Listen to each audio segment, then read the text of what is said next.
Bill, I just want to ask you about the things that were left behind. I got a letter from a friend of mine.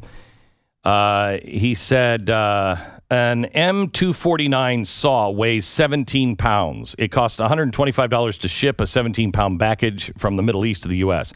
I would have gladly paid $3,000 for one of those.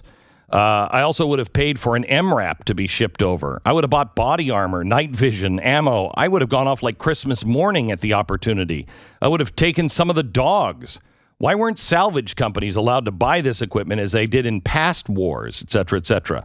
I would have donated to a fund to get it all out of Afghanistan just to blow it up so they didn't have it. He goes on to say, I've been wondering why this has happened. And he said the answer is because they trust the Taliban with these kinds of things more than they trust us. And I think that's true. I respectfully disagree.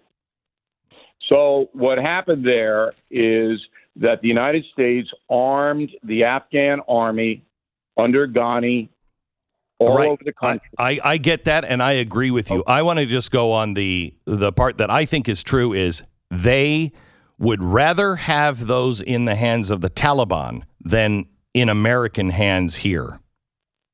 All right, so you get to the gun control thing and all that. I wouldn't go that far. Okay, wait. Let me play two clips. These are Democrats. Cut one, please. To focus on terrorism groups, I'm someone who's written extensively on both jihadist groups, but also right-wing and white supremacist groups.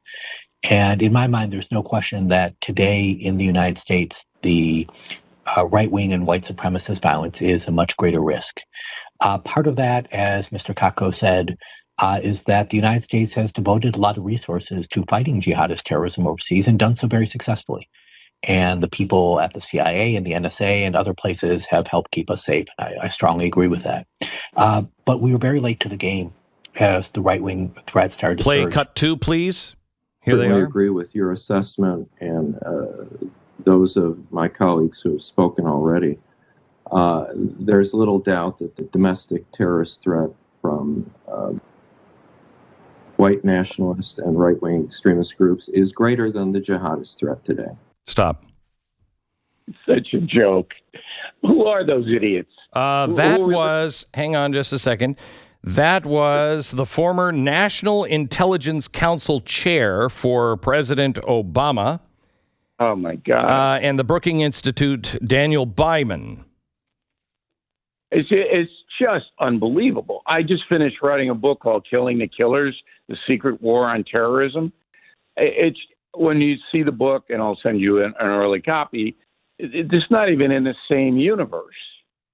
Yeah, there are bad neo-Nazi Americans running around, yeah.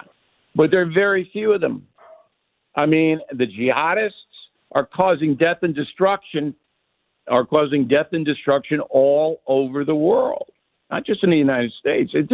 These people are so blatantly irresponsible and ignorant. It's just staggering. But here's something you might not know, Beck. Okay. So there is some truth in the fact that the Biden administration, the progressive left, wants to disarm Americans. Yes. That's true. All Americans. You don't want you to have any defense mechanism in your possession.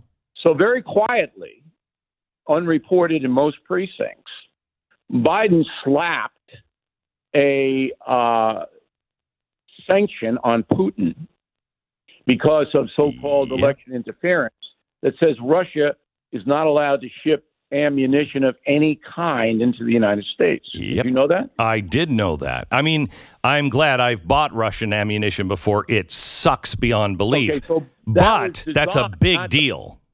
Yes, it's designed not to punish Putin because Putin can sell that stuff anywhere. To every jihadist in the world. Yes. It was designed to choke off the ammunition industry in the United States, which it has. Ammunition has quadrupled in expense here if you can get it. Now, this is the kind of stuff that flies under the radar that these progressive people do all the time. And but they'll hide behind this massive threat from white supremacists. Look, I've been around. I've been to every state, every major city in the country. I don't know any white supremacists, Beck. Do you know any? No. I don't know any. No, and I tell you, I see that this is again a false premise here. They're saying that we either have to worry about jihadists or the white supremacists, and nobody cares about the white supremacists. If there are violent white supremacists out there, I'm for. If they're breaking the law, I am absolutely for rounding them up. Round them up. Well, there's an FBI unit. There's a complete FBI unit devoted exclusively to that, to getting domestic right-wing terrorists. They don't have, by the way, a unit devoted to getting left-wing terrorists in the USA, Antifa, right. Black Lives Matter. They don't have that. But in the FBI, there's a unit, that's all they do.